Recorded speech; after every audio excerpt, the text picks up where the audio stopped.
Hello बच्चों, स्वागत है आपका मेरे यूट्यूब चैनल पे। आज हम शिक्षा निदेशालय द्वारा दी गई क्लास 8 की वर्कशीट 2 डिस्कस करेंगे। सब्जेक्ट बच्चों इस वर्कशीट का आपका हिंदी और डेट है इस वर्कशीट की 8 अप्रैल 2021।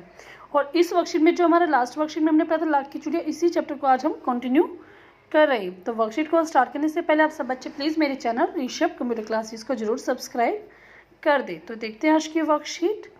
आज की वर्कशीट में है बच्चों, पिछले कार्यपत्रक संख्या 1 में हमने पढ़ा कि बदलू गांव में लाख की चूड़ियाँ बनाने का काम करता है और वह लेखक को सुंदर सुंदर लाख की गोलियां बनाकर देता था।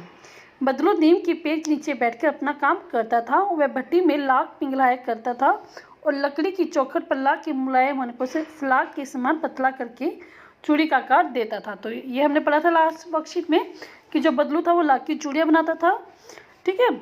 और वो क्या करता था, भट्टी में क्या करता था, लाख को पिघलाता था और फिर लाख लकड़ी की चौखट पर लाख जो मुलायम हो जाता था उसको लाख के समान पतला करके चूड़ी का आकार गोल गोल करके वो दे देता था। बाद में वह उन पर रंग करता और आगे। अब हम इस वर्कशीट में आगे पढ़ेंगे। अब तक हमने पिछले वर्कशीट का पढ़ा है, आगे पढ़ते हैं। बदलू यह कार्य सदा ही एक मच्छी पर बैठकर किया करता था जो बहुत पुरानी थी। मच्छियाँ क्या है, देखो यहाँ पे भी दिखाई गया मच्छियाँ। तो मच्छियाँ की बैठने की सीट होती है, देखो यहाँ पे इसका मीनिंग भी दिया गया है। बैठने के उपयोग में आने वाली सूतली आदि से बनी हुई छोटी चौकोरी खाट, ठीक है। खाट ही होती है जो उससे बनी होती है, सूतली से बनी होती है। तो उस पर बैठकर वो अपनी लाख की चूड़ियाँ बनाता था। बगल में उसका हुक्का रखा रहता था जिसे वह बीच बीच में पीता रहता। गांव में मेरा दोपहर का समय अधिकतर बदलू के पास बीतता। वह मुझे लल्ला कहा करता और मेरे पहुँचते ही मेरे लिए तुरंत एक मच्छियाँ मंगा देता। तो जो लेखक है वो कहता है कि मेरा अधिकतर समय क्या बदलू के पास ही बिकता था और जैसे मैं उसके पास जाता था वो मेरे लिए भी एक मच्छियाँ मंगवा देता था, मतलब बैठने की एक सीट मंगवा देता था। मैं घंटों बैठे बैठे इस प्रकार चूड़ियाँ बनाते देखता रहता। लगभग रोज ही वह 4 से 6 जोड़े चूड़ियाँ बनाता। पूरा जोड़ा बना लेने पर वह अपने बेलन पर चढ़ाकर कुछ शब्द चुपचाप देखता रहता, मानो वह बेलन ना होकर किसी नववधू की कलाई हो।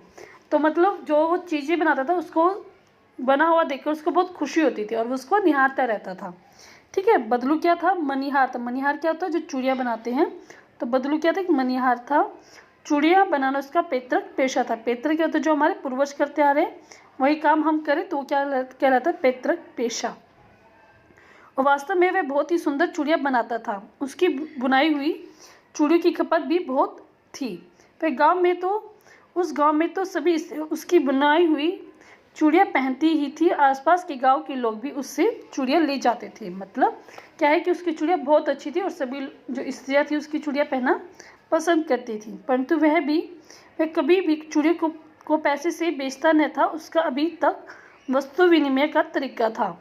पता क्या था कि चूड़ी बेचता था लेकिन उसके पैसे ना लेकर सामान लेता था। वस्तु विनिमय क्या होता है, जिसमें हम वस्तु की अदला बदली करें। वो चूड़ी देता था और बदले में उससे उन लोगों से वो सामान ले लेता था, ठीक है। लोग अनाज के बदले उससे चूड़ियाँ ले जाते थे। मतलब क्या, लोग अनाज देते और उससे चूड़ियाँ ले जाते थे। बदलू स्वभाव से बहुत सीधा था। मैंने कभी भी किसी से उससे झगड़ते हुए नहीं देखा। हाँ, शादी विवाह के अवसरों पर वह अवश्य जिद पकड़ जाता था।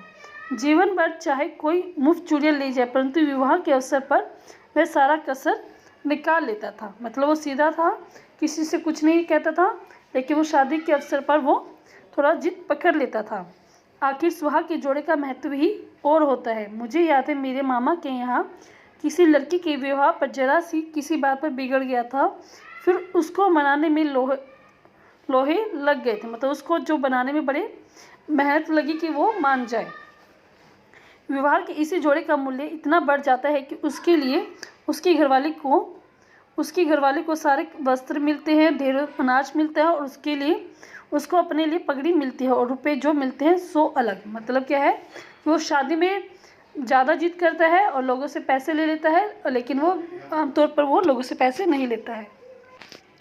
यदि बदलू को संसार में किसी चीज़ से चिढ़ थी तो वह थी कांच की चूड़ियों से। यदि किसी भी स्त्री के हाथों में उसे कांच की चूड़ियाँ दिख जाती तो वह अंदर ही अंदर कूद जा उठता और कभी कभी तो 2-4 बातें भी सुना देता। मतलब उसे क्या थी, कांच की चूड़ियों से मतलब चिढ़ थी। वो नहीं देख पाता था कि किसी के हाथ में कांच की चूड़ियाँ, वो चाहता था कि सबके हाथ में उसकी बनाई हुई लाख की चूड़ियाँ हों।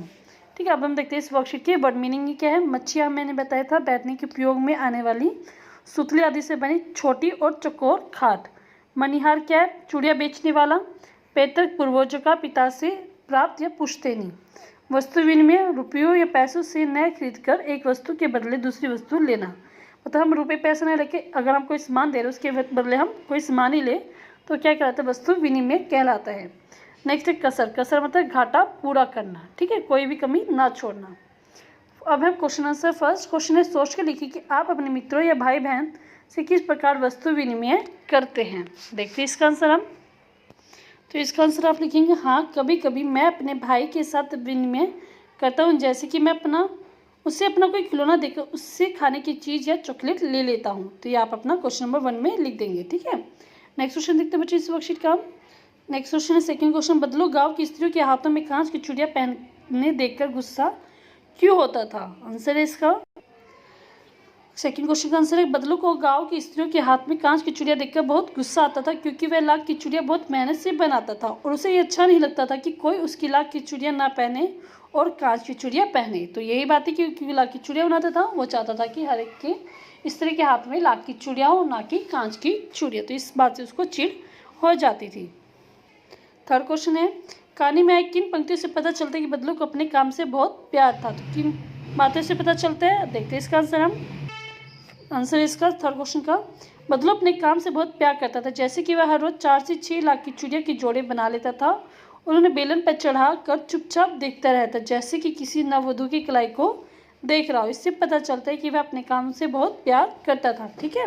तो क्योंकि वो क्या है, उसको निहारता रहता था कि जो उसने बनाई कि वो कितनी अच्छी कितनी प्यारी है। इससे पता चलता है कि वो अपनी बनाई हुई चीज़ों से बहुत प्यार करता था। फोर्थ क्वेश्चन है, फोर्थ, कहानी में मुहावरों का प्रयोग हुआ है, जैसे कि लोहे लगना यानी बहुत मेहनत करना। गद्यांश में अन्य मुहावरों को खोजकर उनके अर्थ भी लिखे। तो इसमें आपने जो जो मुहावरे पढ़े हैं उसका आपको लिखना है। आंसर है बच्चों इसका फोर्थ क्वेश्चन का, ठीक है। क्वेश्चन नंबर 4 है ये, कसर निकालना मतलब क्या, इसका कमी पूरी करना। नेक्स्ट है, अंदर ही अंदर कूद जाना मतलब गुस्सा होना। नेक्स्ट है, 2-4 सुना देना, कड़वी बातें बोलना। तो ये सारे मुहावरे हमने अपनी इस वर्कशीट में पढ़े हैं। लास्ट क्वेश्चन बच्चों इस वर्कशीट का, क्वेश्चन नंबर 5, आप छुट्टी में जिनके घर जाते हैं उनके घर की दिनचर्या आपके घर से अलग कैसे होती है, लिखिए। तो यह लिखेंगे आप इसमें। आंसर इसका, मैं छुट्टियों में अपने नानी के घर जाती हूँ। अपने घर में बहुत जल्दी सोकर उठना पड़ता है, जबकि नानी के घर देर से सोकर उठती हूँ। अपने घर मुझे स्कूल ट्यूशन जाना होता है, जबकि नानी के घर अधिकतर समय खेलती हूँ। तो ये आप अपना क्वेश्चन नंबर 5 में लिख देंगे बच्चों। तो पूरी वर्कशीट बच्चों हमारी कंप्लीट हो गई है। तो प्लीज़ आप मेरे चैनल ऋषभ कंप्यूटर क्लासेस को सब्सक्राइब कर दें। अगर आपको वीडियो अच्छी लगी तो लाइक करें, शेयर करें और कमेंट करके मुझे बताएं कि आपको वीडियो कैसी लगी बच्चों। Thank you, have a nice day बच्चों।